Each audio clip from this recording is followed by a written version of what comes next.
Hi friends, எல்லாருக்கும் வணக்கம். நான் உங்கள் விக்னேஷ். இந்த video TNPSC group 2 2A 2024 preparation எங்கேருந்து ஆரம்பிக்கணும், என்ன மாதிரி கொண்டு போகணும், என்னென்ன விஷயங்கள் இருக்குது, என்ன சிலபஸ், பேசிக்கான எல்லா விஷயங்களும் நம்ம வந்து கவர் பண்ணலாம். வீடியோ ஃபுல்லாக பாருங்கள். ஒரு பிகினராக இப்போ தான் ப்ரிப்ரேஷன் ஸ்டார்ட் பண்ண போகிறீங்க அப்படின்னா right time to start. Time நிறைய இருக்குது, ப்ரிப்ரேஷன் கரெக்டாக கொண்டு போக முடியும்.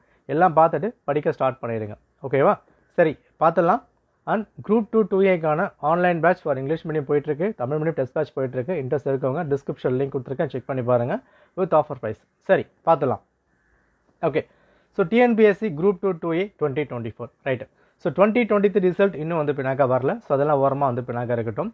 ஆனுவல் பேனலில் கொடுக்கப்பட்டிருக்க விஷயம் டிஎன்பிஎஸ்சி குரூப் 2 2A இந்த எக்ஸாமுக்கான நோட்டிஃபிகேஷன் உங்களுக்கு மே மாதம் வரலாம் அந்த மாதிரி கொடுத்துருக்காங்க. எல்லாமே டென்டேட்டிவ் தான், தற்காலிகமாக கொடுக்கப்பட்டிருக்கு. எக்ஸாம் ஆகஸ்ட் மந்த் அந்த மாதிரி கொடுத்துருக்காங்க. என்ன விஷயம்னா மே மாதம் டவுட்டு தான். ஸோ உங்களுக்கு ஒரு மாதம் 2 மாதம் தள்ளி வந்து பின்னாக்க போகலாம். எல்லா விஷயங்களும் குரூப் 4 குரூப் 1 குரூப் 2 எந்த ஒரு எக்ஸாம் இருந்தாலுமே 1 or 2 மந்த் தள்ளி தான் வந்து பின்னாக்க போக வாய்ப்பு இருக்குது. ஸோ அதுக்கேற்ற மாதிரி ப்ரிப்ரேஷன் நீங்கள் ஸ்டார்ட் பண்ணிக்கோங்க. ஓகே, நான் சொல்கிற விஷயம் தான், உங்களுக்கு இன்னும் ஒரு 6 மாதம் ஸ்ட்ராங்காக கையில் வந்து பின்னாக்க வச்சுக்கோங்க. அந்த 6 மாதம் எந்த ஒரு எக்ஸாம் இருந்தாலும் ஸ்ட்ராங்காக ப்ரிப்பேர் பண்ணிங்கன்னா போதுமானதாக இருக்கும். ரைட்டா? ஓகே, அடுத்த முக்கியமான விஷயம் வேகன்சி இங்கே வந்து பின்னாக்க கொடுத்துருக்காங்க. இப்போ குரூப் 1 பொறுத்த வரைக்கும் 69 வேகன்சி கொடுத்துருக்காங்க. குரூப் 4க்கு வேகன்சி கொடுக்கல. ஸோ குரூப் 4ம் குரூப் 2 உங்களுக்கு ஆல்மோஸ்ட் சேமாக இருக்க மாதிரி தான் வந்து பின்னாக்க ஃபீல் ஆகும். பட் இங்கே வேகன்சி கொடுக்கப்பட்டிருக்கிறதுனால இதை மைண்டில் வந்து பின்னாக்க ஃபிக்ஸ் பண்ணிக்கோங்க. எஸ், லாஸ்ட் இயர் வந்து ஒரு 5000 வேகன்சி கிட்டே கொடுத்தாங்க. ஸோ அதெல்லாம் ஓரமாக வந்துருக்கட்டும். அதை பற்றி இப்போ நம்ம யோசிக்க வேண்டாம். என்ன வேகன்சி இருக்குது, மெயின்ஸ் இல்லை, அதை பற்றி எதுவுமே வந்து பின்னாக்க யோசிக்காதீங்க. 1200 வேகன்சி கொடுக்கப்பட்டிருக்கு. இந்த வேகன்சியில் ஒரு வேகன்சியாக நான் என்ன வந்து பின்னாக்க பண்ணணுமோ அதை மட்டும் மைண்டில் ஃபோக்கஸாக வச்சுக்கோங்க. ஓகே, சரி, பார்த்துலாமா? ரைட். ஸோ இந்த விஷயம் பாருங்கள், எந்த ஒரு காரியமாக இருந்தாலும் செய்து முடிக்கும் வரை அது முடியாத காரியமாகவே இருக்கும். முயற்சியை விடாத வரை தோல்வி இல்லை. எஸ், ப்ரிப்ரேஷன் ஸ்டார்ட் பண்ணும் போது உங்களுக்கு என்ன தோணும், நம்ம இன்னும் வந்து பின்னாக்க படிக்கல. சப்போஸ் இங்கிலீஷ் படிக்க ஆரம்பிப்பீங்க, தமிழ் படிக்க ஆரம்பிப்பீங்க, பாலிட்டி படிக்க ஆரம்பிப்பீங்க. பாலிட்டி படிக்கும் போது ஹிஸ்ட்ரி முடிக்கலன்னு ஃபீலிங் ஆகும். ஹிஸ்ட்ரி படிக்கும் போது ஜாகிரஃபி முடிக்கலாம ஃபீல் ஆகும். ஸோ ஒரு விஷயமும் ஆரம்பிக்கும் போது முடிக்காத மாதிரி தான் வந்து பின்னாக்க ஃபீல் ஆகும். கம்பேரிசன் பெருசாக வந்து பின்னாக்க வந்துக்கிட்டு இருக்கும். அதை பற்றி கவலைப்படாதீங்க. உங்கள் ட்ராக்கில் சரியாக இருக்கீங்களா இல்லையா, அதான் வந்து பின்னாக்க முக்கியம். ஃப்ரெண்டு என்ன பண்ணுறான், எந்த பேட்ச் போட்டிருக்கான், எங்கே ஜாயின் பண்ணியிருக்கான், யார் என்ன பண்ணுறாங்க, யூடியூப்பில் என்ன போட்டிருக்காங்க, இதெல்லாம் தாண்டி உங்களோட ப்ரிப்ரேஷன் ஸ்ட்ராட்டஜி எந்த மாதிரி கொண்டு போய்கிட்டு இருக்கீங்க, அதான் வந்து பின்னாக்க முக்கியம். அதில் ஸ்ட்ராங்காக இருந்துக்கணும். Okay, right. எல்லாம் வந்து பின்னாக்க முடிஞ்சுதான். ஓகே, அண்ட் நம்ம டெலிகிராம் சேனல் ஃபாலோ பண்ணல அப்படின்னா ஃபாலோ பண்ணிக்கோங்க. டிஎன்பிஎஸ்சிக்காக ஃப்ரீ குவிஸ் அண்ட் மெட்டீரியல்ஸ் அங்கே வந்து நான் போட்டுக்கிட்டு இருக்கும். ஹெல்ப்ஃபுல்லாக இருக்கும் ஃபினான்ஷியல் ஐஏஎஸில். சரியா? ஓகே, சரிப்பா. ஸோ குரூப் 2 எக்ஸாம் நான் வந்து இப்போ நாங்கள் ப்ரிப்பேர் பண்ணணும். ஃபஸ்ட் என்ன வந்து இப்போ நாங்கள் தெரிஞ்சுக்கணும், இந்த பாயிண்ட் தான். குரூப் 2ஓட எக்ஸாம் பேட்டர்ன் என்ன, ரொம்ப வந்து இப்போ அவசியமான விஷயம். எக்ஸாம் பேட்டர்ன் மொத்தமாக உங்களுக்கு 3 ஸ்டெப் வந்து இப்போ நாங்கள் இருக்கும். ஃபஸ்ட்டு ப்ரிலிம்ஸ், முதல் நிலை தேர்வு, ப்ரிலிமினரி அப்ஜெக்டிவ் பத்தில் வந்து இப்போ நாங்கள் இருக்கும். ஒரு கொஸ்டின் 4 ஆப்ஷன் கொடுத்துருப்பாங்க, நீங்கள் வந்து சூஸ் பண்ண போகிறீங்க. அடுத்தது மெயின்ஸ், முதன்மை தேர்வு. ஒரு எலிஜிபிள் பேப்பர் வந்து இப்போ நாங்கள் இருக்கும் தமிழுக்கு. நெக்ஸ்ட்டு ஜிஎஸ் பேப்பர் கொடுத்துருப்பாங்க. எல்லாமே நம்ம வந்து பார்க்கலாம். நெக்ஸ்ட் இன்டர்வியூ உங்களுக்கு குரூப் 2க்கு மட்டும் தான் வந்து கொடுத்துருப்பாங்க. 2Aக்கு வந்து இப்போ கிடையாது. ஓகேவா? ஸோ 2Aக்கு வந்து மெயின்ஸ் வந்து பின்னாக்க உண்டு. ஸோ மெயின்ஸ் வைப்பாங்களா மாட்டாங்களா, ப்ரொடெஸ்ட், அதெல்லாம் ஓரமாக வந்து பின்னாக்க வச்சுக்கலாம். ஆஸ் ஆஃப் நவ் சிலபஸில் உங்களுக்கு மெயின்ஸ் வந்து பின்னாக்க உண்டு. ஓகே, இதான் எக்ஸாம் பேட்டர்ன். ஸோ மெயின்ஸை பார்த்து நீங்கள் பயப்பட வேண்டிய அவசியம் வந்து பின்னாக்க கிடையாது. எஸ், படிக்கிறது கொஞ்சம் கஷ்டமாக இருக்க மாதிரி பின்னாக்க ஃபீல் ஆகலாம். பட் ப்ரிப்ரேஷன் பண்ணும்போது ப்ரிலிம்ஸ்க்கும் மெயின்ஸுக்கும் நான் சொல்கிற மாதிரி ப்ரிப்ரேஷன் கொண்டு போனீங்க அப்படின்னா எக்ஸாம்ஸை கரெக்டாக வந்து பின்னாக்க பண்ணிடலாம். உங்கள் ப்ரிப்ரேஷன் எந்த அளவுக்கு பேசிக்கில் நீங்கள் ஸ்ட்ராங் பண்ணுறீங்களோ அந்த அளவுக்கு தான் ரிசல்ட் வந்து பின்னாக்க வரும். ஓகே, சரிங்க. இப்போது எக்ஸாமுக்கான பேட்டர்ன் அதை நம்ம வந்து பார்த்துடலாம். ஸோ டிஎன்பிஎஸ்சியோட ரிவைஸ் சிலபஸ் நம்ம இல்லைன்னு பார்த்தா இன்னும் கிளியராக வந்து பின்னாக்க புரியும். ஓகேவா? ரைட். ஸோ ஃபர்ஸ்ட் எக்ஸாம் பார்த்தீங்கன்னா ப்ரிலிம்ஸ் இங்கே வந்து பின்னாக்க கொடுத்துருப்பாங்க. தமிழுக்கும் இதில் வந்து பின்னாக்க இருக்கும். நீங்கள் வேணும் அப்படின்னா செக் பண்ணி பாருங்கள். ரைட்டா? ஓகே. ஸோ ப்ரிலிம்ஸை பொறுத்த வரைக்கும் என்ன வந்து கவர் ஆக போகுது. ஸோ ப்ரிலிம்ஸ் பேப்பரில் உங்களுக்கு மொத்தமாக 200 கேள்விகள் இங்கே வந்து பின்னாக்க கேட்க போகிறாங்க. ஓகேவா? ரைட். இந்த 200 கேள்விகள் மொத்தமாக உங்களுக்கு 300 மார்க் இருக்க போகுது. நல்லா வந்து பின்னாக்க பார்த்துக்கோங்க. உங்களுக்கு ஜென்ரல் தமிழை வந்து பின்னாக்க உண்டு, இல்லை அப்படின்னா ஜென்ரல் இங்கிலீஷை வந்து பின்னாக்க உண்டு. ஸோ இங்கிலீஷ் இருக்காதுன்னு சில பேர் சொல்லலாம், இருக்குன்னு சொல்லலாம். அதை பற்றி யோசிக்காதீங்க. சிலபஸில் கொடுத்துருக்காங்க, இதை மோஸ்ட்லி எடுக்க மாட்டாங்க. ஏன்னா இங்கிலீஷை பொறுத்த வரைக்கும் ரிவைஸ் பண்ணி கொடுக்கப்பட்டிருக்க ஒரு சிலபஸ் தான். அப்படியே வந்து பின்னாக்க மாற்றினாலும் இங்கிலீஷ் படிக்க ஈஸி தான். அதை பற்றி யாரும் யோசிக்க வேண்டாம். Okay, right.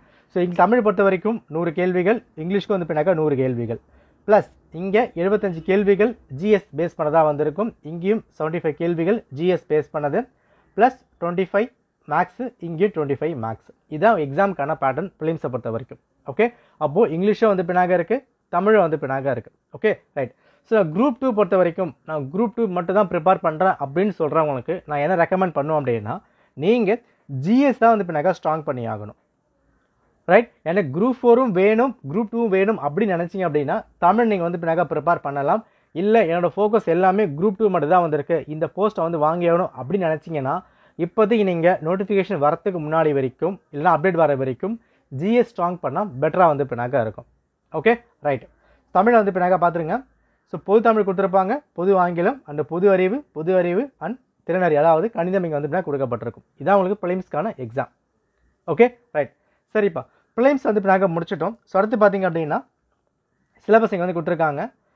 ப்ரிலிம்ஸ்க்கு அப்புறம் உங்களுக்கு மெயின்ஸ் வந்து பின்னாக்கா உண்டு. ஓகேவா ரைட். ஸோ மெயின்ஸை பொறுத்த வரைக்கும் 2 பேப்பர் இங்கே வந்து பின்னாக்கா கொடுத்துருப்பாங்க, பேப்பர் 1 அண்ட் பேப்பர் 2. ஸோ பகுதி 1 பகுதி ஆ அப்புறமா கொடுத்துருப்பாங்க. தமிழில் இங்கே வந்து பின்னாக்கா இருக்கும், செக் பண்ணி பாருங்கள். தாள் 1 அண்ட் தாள் 2. ஓகேவா ரைட். இதில் பேப்பர் 1 பொறுத்த வரைக்கும் தமிழ் எலிஜிபிள் பேப்பர் இங்கே வந்து பின்னாக்கா கொடுத்துருப்பாங்க. இதுக்கான சிலபஸ் எல்லாமே வந்துருக்கு, நம்ம வந்து பின்னாக்கா பார்க்கலாம். ஓகே, ஸோ இங்கே எடுக்கிற மார்க்கை பொறுத்த வரைக்கும் மெரிட்டுக்கு எடுத்துக்க மாட்டாங்க. ஜஸ்ட் இங்கே வந்து ஒரு 40% குவாலிஃபிகேஷன் மார்க் தான் வந்து பின்னாக்கா கொடுத்துருப்பாங்க. நீங்கள் அது மட்டும் எடுத்தால் போதுமானதான். பாருங்கள், ஸோ மேக்ஸிமம் 100 அப்புறம் மாதிரி கொடுத்துருக்காங்க. இந்த 100ல் நீங்கள் 40 மார்க் எடுத்தாலே போதுமானதான். வெறும் குவாலிஃபையிங் பேப்பர் மட்டும் தான். இந்த குவாலிஃபையிங் பேப்பர்லேயும் நிறைய பேர் அங்கே வந்து பின்னாக்கா அஃபெக்ட் ஆகியிருந்தாங்க. லாஸ்ட் டைம் எக்ஸாம் கண்டக்ட் பண்ணும்போது நம்ம இதுக்கும் ப்ராப்பரான ட்ரைனிங் வந்து பின்னாக்கா பண்ணிடலாம். ஓகே, ஸோ முடிஞ்சு போச்சா. ஸோ பேப்பர் 1 முடிச்சதுக்கப்புறமா பேப்பர் 2 பொறுத்த வரைக்கும் இதான் வந்து பின்னாக்கா முக்கியம். மெரிட்டுக்கு இதான் வந்து பின்னாக்கா எடுத்துப்பாங்க. ஓகே, இங்கே பாருங்கள், அதாவது நீங்கள் 40 மார்க் எடுத்தாகணும். 40 மார்க் எடுக்கல, 39 மார்க் எடுத்தாலும் உங்களோட பேப்பர் 2 வந்து வேலிட் பண்ண மாட்டாங்க. ஸோ அதுவும் முக்கியம், ஜிஎஸ்ஸும் வந்து பின்னாக்கா முக்கியம். பட் மெரிட்டுக்கு போகிறது இந்த 300 மார்க் இங்கே வந்து பின்னாக்கா கொடுத்துருப்பாங்க. ஓகேவா, ஸோ இதான் வந்து பேசிக்கான விஷயம். ஸோ இன்டர்வியூ பொறுத்த வரைக்கும் 340 மார்க் போஸ்ட்டுக்கு அண்ட் நான் இன்டர்வியூ பொறுத்த வரைக்கும் மொத்தமாக 300 இன்டர்வியூ வந்து பின்னாக்கா இல்லை. கிளியராக இருக்கா. ஸோ ப்ரிலிம்ஸு மெயின்ஸ் முடிஞ்சு போச்சா. நான் இங்கே ஃபுல்லாக வந்து பின்னாக்கா சொல்ல ஒரு ஓரியா வந்து பின்னாக்கா சொல்லிக்கிட்டு இருக்கேன். இந்த சிலபஸ் காப்பி நம்ம டெலிகிராமில் வந்து பின்னாக்கா இருக்குது, வெப்சைட்டில் இருக்குது, எடுத்து பார்த்துட்டு சிலபஸை ஃபுல்லாக வந்து பின்னாக்கா படிக்கணும். ப்ரிலிம்ஸ் நம்ம வந்து பின்னாக்கா பார்த்தோம். ப்ரிலிம்ஸை பொறுத்த வரைக்கும் general Tamil, general English, GS வந்து பின்னாக்கா இருக்குது. எதை நீங்கள் ப்ரிப்பேர் பண்ண போகிறீங்களோ, எக்ஸாம்பிள் இங்கே வந்து பாருங்கள், இது உங்களுக்கு ஜிஎஸ்க்கான சிலபஸ். ஓகேவா, ஸோ ஜிஎஸ்க்கான சிலபஸ். இந்த சிலபஸ் ஃபுல்லாக வந்து பின்னாக்கா படிக்கணும். இங்கிலீஷ் படிக்க போகிறீங்க அப்படின்னா இதை ஃபுல்லாக வந்து பின்னாக்கா பார்க்கணும். ஸோ என்ன ப்ரோஸ் வந்து கொடுத்துருக்காங்க, என்ன போயம் கொடுத்துருக்காங்க, கிராமர் என்ன வந்து பின்னாக்கா இருக்குது, இது ஃபுல்லாக நீங்கள் வந்து பின்னாக்கா மக்கப் பண்ணணும். சிலபஸ் ஃபுல்லாக மக்கப் பண்ணால் தான் என்ன கொடுத்துருக்காங்க, என்ன புக்கு வந்து படிக்கணும். எக்ஸாம்பிள் தமிழை பொறுத்த வரைக்கும் 6லேருந்து 12th வரைக்கும் ஃபுல்லாக வந்து கவர் பண்ணி ஆகணும். பட் இங்கிலீஷை பொறுத்த வரைக்கும் கொடுத்துருக்க ப்ரோஸை மட்டும் படித்தா போதுமானது தான்.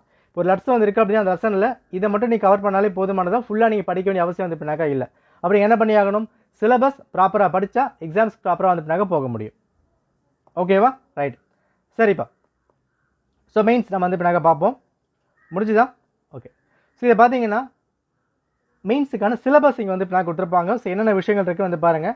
நான் மெயின்ஸுக்கு மட்டும் தனியான வீடியோ வந்து பின்னாக்கா மேக் பண்ணுறேன். நம்ம இங்கே ஃபுல்லாக வந்து பார்க்க போகிறது கிடையாது, ஒரு ஸ்ட்ராட்டஜி மட்டும் தான் இந்த மாதிரி கொண்டு போகலாம் அப்படின்ற மாதிரி. ஃபஸ்ட்டு விஷயம் எக்ஸாம் பேட்டர்ன் வந்து தெரிஞ்சுக்கோங்க. தெரிஞ்சுக்கிட்டு அப்புறமா என்ன சிலபஸ் கொடுத்துருக்காங்க, prelims mains Tamil eligible paper, அதுக்கான சிலபஸ் இங்கே வந்து கொடுத்துருப்பாங்க. தற்கால நிகழ்வுகள், அதாவது கரண்ட் அஃபேர்ஸ் பேஸ் பண்ண விஷயம், சமுதாய பிரச்சனைகள், சோஷியோ எக்கனாமிக் இஷ்யூஸ் நிறைய வந்து கொடுக்கப்பட்டிருப்பாங்க. இந்த டாப்பிக்லாம் பேஸ் பண்ணி தான் அந்த டிரான்ஸ்லேஷன் பார்ட்டோ மற்ற எல்லாமே வந்து பின்னாக இருக்கும். லாஸ்ட் டைம் என்ன எக்ஸாம் வந்து கண்டக்ட் பண்ணாங்களோ அந்த பேஸ் பண்ணி நம்ம ட்ரைனிங் வந்து கொண்டு போகலாம். ஓகேவா ரைட், சரிப்பா. மெயின்ஸை பார்த்து நான் வந்து பின்னாக பை பண்ணுமா அப்படின்னு கேட்டிங்கன்னா அதுக்கான அவசியம் வந்து பின்னாக இல்லை. என்ன விஷயம் அப்படின்னா ப்ரிலிம்ஸ் நம்ம வந்து பின்னாக படிக்கிறோம், கரண்ட் அஃபேர்ஸ் வந்து பின்னாக படிக்கிறோம், எல்லாம் வந்து போய்கிட்டு இருக்கு. அந்த ப்ரிலிம்ஸ் ப்ரிப்ரேஷன் பண்ணுற டைமில் மெயின்ஸுக்கான வேலையை நீங்கள் பண்ணிட்டீங்கன்னா மெயின்ஸ் உங்களுக்கு ஈஸியாக வந்து பின்னாக இருக்கும். இதை ஏன் சொல்கிறேன் அப்படின்னா இப்போ சயின்ஸ் இங்கே வந்து பின்னாக இருக்குது. சயின்ஸை பொறுத்த வரைக்கும் 6லேருந்து 12th வரைக்கும் ப்ரிலிம்ஸ் கவர் பண்ணும் போது என்னென்ன டாப்பிக்லாம் இங்கே வந்து பின்னாக கவர் ஆகுது. Example carbon, nitrogen, oxidation, acids, base, heat, light, sound எல்லாமே ஃபிசிக்ஸில் நீங்கள் அங்கேயே படிச்சிருப்பீங்க, ப்ரிலிம்ஸ் படிச்சிருப்பீங்க. அந்த ப்ரிலிம்ஸ் நீங்கள் படிக்கிற டைம்லேயே மெயின்ஸுக்கும் கம்பேர் பண்ணி படித்தாகணும். இப்போ ஹீட் படிக்க போகிறீங்க அப்படின்னா வெப்பம், இந்த டாபிக் படிக்கும் போது ப்ரிலிம்ஸ்க்கு எந்த மாதிரி கேட்குறாங்க, மெயின்ஸ் எப்படி கேட்டிருக்காங்க, ரெண்டுமே கம்பேர் பண்ணி படிக்கணும். வெறும் 4 ஆப்ஷன் மட்டும் கொண்டு போகக்கூடாது. நம்ம ஒன்லைனாக வைக்கிறதுக்கான ஃபோக்கஸை எதுக்காக அப்படின்னா மெயின்ஸ்க்கும் நீங்கள் வந்து ஃபோக்கஸ் பண்ணி ஆகணும். காரணம் ஃபுல் புக் நீங்கள் கம்ப்ளீட் பண்ணி ஆகணும். சமைச்சரை பொறுத்த வரைக்கும் மெயின்ஸுக்கு ஒரு 10 பாயிண்ட் எழுத போகிறீங்க அப்படின்னா அந்த 10 பாயிண்டில் 6 பாயிண்ட் உங்களுக்கு சமைச்சரை பேஸ் பண்ணி தான் வந்து இருக்கும். ஸோ அப்போது ப்ரிப்ரேஷன் கொண்டு போகும்போது இது ப்ரிலிம்ஸ்க்கு இது மெயின்ஸுக்குன்னு பிரித்து நோட்ஸ் மேக் பண்ணிட்டீங்க அப்படின்னா எக்ஸாமுக்கு நீங்கள் பெட்டராக தயாராக முடியும். ஸோ அடுத்து பாருங்கள் அட்மினிஸ்ட்ரேஷன், இது முழுக்க ஒரு 75% பார்ட் டிஸ்ட்ரிக்ட் அட்மினிஸ்ட்ரேஷன் மட்டும் தவிர்த்து மற்ற எல்லாமே பார்த்தீங்கன்னா பாலிட்டியில் ப்ரிலிம்ஸ்க்கு நீங்கள் படிச்சிருப்பீங்க. லட்சுமிகாந்த் இருக்கலாம், பிரகதீஷ் பப்ளிகேஷனாக இருக்கலாம், சமைச்சா இருக்கலாம், ஃபுல்லாக நீங்கள் படித்து முடிச்சிருப்பீங்க. அப்போ அந்த படிக்கிற டைம்லேயே இங்கேயும் கவர் பண்ணிட்டீங்க அப்படின்னா இன்னும் பெட்டராக வந்திருக்கும். மெயின்ஸை பார்த்து பயப்பட வேண்டிய அவசியம் இல்லை. மெயின்ஸுக்கு எக்ஸ்ட்ரா படிக்கிற டாபிக் அப்படின்னா சோஷியோ எக்கனாமிக் இஷ்யூஸும் கரண்ட் அஃபேர்ஸ் தான். இதுலேயும் சோஷியோ எக்கனாமிக் இஷ்யூஸில் சமச்சீரில் கவர் ஆகிற லிஸ்ட்டு வந்து பின்னாக இருக்குது. நான் வீடியோ வந்து பின்னாக கொடுக்குறேன் உங்களுக்கு, ஓகேவா? அப்போ சமச்சீர் பாட்டை வந்து ப்ரிலிம்ஸ்க்கு மெயின்ஸ் கம்பேர் பண்ணி படிக்கும் போது நெக்ஸ்ட் ரிசல்ட் வந்ததுக்கு அப்புறமா மெயின்ஸ் படிக்கும் போது ஒரு பெரிய பேர்டன் உங்களுக்கு வந்து பின்னா இருக்காது, ஈஸியாக கவர் பண்ணிக்க முடியும். ஓகே, இது எப்படி கண்டுபிடிக்க முடியும் அப்படின்னா ப்ரிலிம்ஸ் சிலபஸை ஃபுல்லாக வந்து படிங்க, மெயின் சிலபஸை ஃபுல்லாக வந்து படிங்க.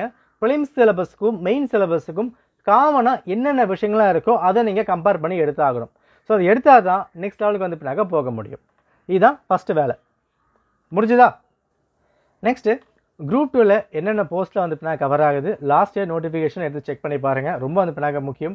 ஏன்னா என்ன போஸ்ட் கவர் ஆகுதுன்னு ஒரு ஐடியா இருந்தால் தான் உங்களால் அடுத்த லெவலுக்கு வந்து பின்னாக போக முடியும். சரியா? ஸோ இந்த நோட்டிஃபிகேஷன் எடுத்து பார்த்துட்டு என்னென்ன போஸ்ட்டில் வந்து கவர் ஆகுது அதை வந்து பின்னாக செக் பண்ணி பார்த்துக்கோங்க. ரைட்? ஓகே. ஸோ அடுத்து முக்கியமான ஒரு பாயிண்ட்டு ஏஜ் லிமிட் வந்து பின்னாக கேட்பீங்க. இங்கே வந்து பார்த்துலாம். ஏஜ் லிமிட் பொறுத்த வரைக்கும் அதர்ஸ் ஜென்ரல் கேட்டகரிக்கு 32 அப்புறம் மாதிரி வந்து கொடுத்துருப்பாங்க. அவங்களை தவிர்த்து பிசி, எம்பிசி, ஓபிசி, எஸ்சி, எஸ்டிக்கு லிமிட் வந்து பின்னாக இல்லை. ரிட்டையர்மெண்ட் ஏஜ் வரைக்கும் எக்ஸாம் வந்து பின்னாக எழுத முடியும். ஸோ இங்கே மினிமம் 18 அப்புறம் மாதிரி வந்து பின்னாக கொடுத்துருப்பாங்க, 20 கொடுத்துருப்பாங்க, 20 கொடுத்துருப்பாங்க. ஸோ இது எல்லாமே ஒரு மினிமம் ஏஜ் லிமிட் தான். பட் இங்கே என்ன விஷயம்னா நீங்கள் டிகிரி கம்ப்ளீட் பண்ணியிருக்கணும். ஸோ டிகிரி அப்படின்னா கண்டிப்பாக 21 வயசு வந்து பின்னாக வந்துடும். டிகிரி முடிச்சிருந்தா மட்டும்தான் எக்ஸாமுக்கு eligible. Okay, so degree standard எந்த டிகிரி படித்தாலும் ஓகே, அறுதி வச்சு கிளியர் பண்ணியிருந்தாலும் okay, first rank class second class அதெல்லாம் கவலை கிடையாது. டிகிரி கிளியர் பண்ணி கையில் வச்சிருந்தா எக்ஸாமுக்கு எலிஜிபிள், அவ்வளோதான். சரியா? ஸோ அடுத்த பாயிண்ட் என்ன அப்படின்னு சொல்லும் போது குரூப் 2ல் கட் ஆஃப் எந்த அளவுக்கு வந்து பின்னாக எதிர்பார்க்கலாம். இப்போ குரூப் 4ம் குரூப் 2 ஆல்மோஸ்ட் சேமாக தான் வந்திருக்கும். பட் ப்ரிலிம்ஸை பொறுத்த வரைக்கும் 150 to 160 எடுத்தால் உங்களுக்கு சேஃப் ஜோனாக வந்து இருக்கும். 200 கேள்விகளில் நம்பர் ஆஃப் கொஷின்ஸ் மோஸ்ட் 145க்கு மேலே போனால் கூட ஆல்மோஸ்ட் கிடைக்க வந்து பின்னாக வாய்ப்பு இருக்கலாம். பட் சேஃப் ஜோனா 150க்கு மேலே கொண்டு போனீங்கன்னா இன்னும் பெட்டராக வந்து பின்னாக இருக்கும். ஓகே, இதுக்கு என்ன பண்ணி ஆகணும்? தமிழோ இங்கிலீஷோ நீங்கள் 98 மேக்ஸிமம் வந்து பின்னாக கையில் வச்சுருக்கணும். மினிமம் 95. ஓகே, மேக்ஸுக்கு 23. அடுத்து பாருங்கள், ஜிஎஸ் பொறுத்த வரைக்கும் இப்போ நம்ம குரூப் 4லாம் பார்த்தீங்கன்னா நீங்கள் 55க்கு மேலே போட்டால் தான் போஸ்டிங் வந்து பின்னாக வாங்க முடியும்.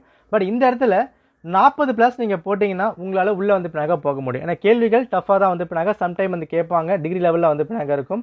அந்த ஸ்பிட்டப் வந்து பின்னாக பாருங்கள். சமச்சீரை பொறுத்த வரைக்கும் இந்த 75 கேள்விகளில் 30 கேள்விகள் கேட்கலாம். லாஸ்ட் இயர் 32 கிட்ட வந்து பின்னாக கேட்டிருந்தாங்க, +1 or 2 வந்து பின்னாக இருக்கலாம். டேரெக்டாக 25 கேள்விகள் வந்து பின்னாக வந்துடும். ஒரு 7-8 கேள்விகள் இந்த இடத்த வந்து கேட்பாங்க. அப்புறம் 30 கேள்விகள் சமச்சீரை பேஸ் பண்ணி இருக்குது. முடிஞ்சு போச்சா? அடுத்த 30 கேள்விகள் டிகிரி லெவலில் வந்து பின்னாக இருக்கும். எக்ஸாம்பிள் லட்சுமிகாந்த் கொஞ்சம் எக்ஸ்ட்ரா வந்து பின்னாக படிக்கிற மாதிரி வந்திருக்கும். இந்த மாதிரி விஷயங்கள் ஸ்கூல் புக்கை தாண்டி கேள்விகள் வந்து பின்னாக இருக்கும். ஒரு 15 கேள்விகள் கரண்ட் அஃபேர்ஸை பேஸ் பண்ணி வந்து பின்னாக இருக்கும். ஸோ மொத்தமாக உங்களுக்கு 75 கேள்விகள். ஓகேவா?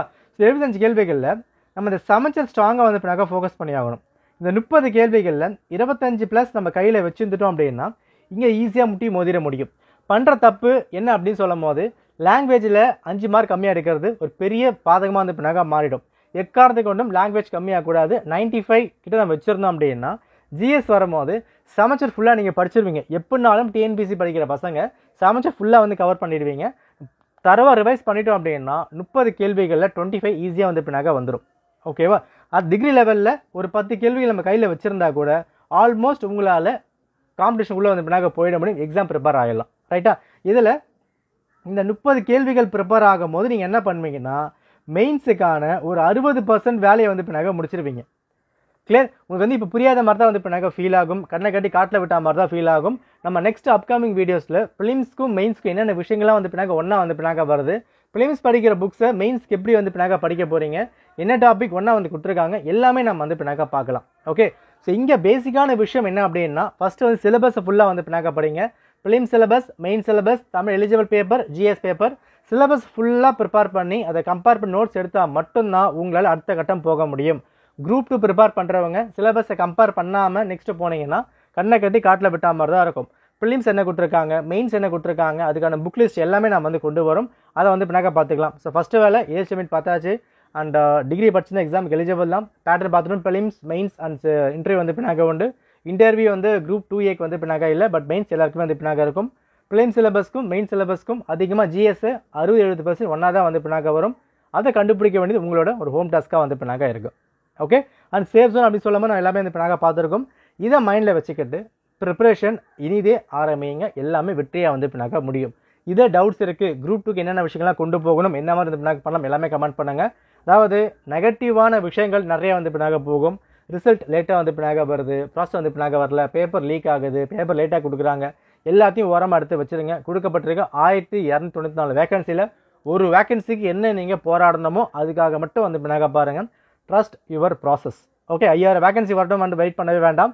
1200 வேகன்சிக்கு என்ன பண்ணணுமோ அதை வந்து பின்னாக பண்ணுங்கள். வேகன்சி ஏறுதோ இறங்குதோ அப்புறம் வந்து பின்னாக பார்த்துக்கலாம். ஓகே, இதுதான் குரூப் 2க்கான பேசிக் ப்ரிப்பரேஷன் ஸ்ட்ராட்டஜி. அடுத்த வீடியோவில் என்ன புக் லிஸ்ட்டு, என்ன மாதிரி கொண்டு போகணும், பிளான் அண்ட் குரூப் 1க்கும் குரூப் 2 கம்பைண்டாக நான் வீடியோ வந்து பின்னாக கொண்டு போகிறேன். அப்போ தான் இன்னும் பெட்டராக வந்து பின்னாக புரியும். ஏன்னா குரூப் 2ல கொடுக்கப்பட்டிருக்க மெயின் சிலபஸில் குரூப் 1 ஃபுல்லாக நீங்கள் படிச்சிங்க அப்படின்னா குரூப் 2 மெயின்ஸ் நீங்கள் படிக்க வேண்டிய அவசியம் வந்து பின்னாக வராது. ஏன்னா எல்லாமே வந்து பின்னாக கவர் ஆகிடும். சரி, இந்த மாதிரி நம்ம சேர்த்து வந்து பின்னாக கொண்டு போகலாம். ஓகே, ஸோ டவுட்ஸ் என்ன இருக்குது அப்படின்னா கமெண்ட் பண்ணுங்கள். முக்கியமாக நம்ம டெலகிராமை ஃபாலோ பண்ணிட்டீங்கன்னா உங்களுக்கு குவிஸ் வந்து அட்டன் பண்ணிக்க முடியும். கிளியர்? நன்றி, வணக்கம்.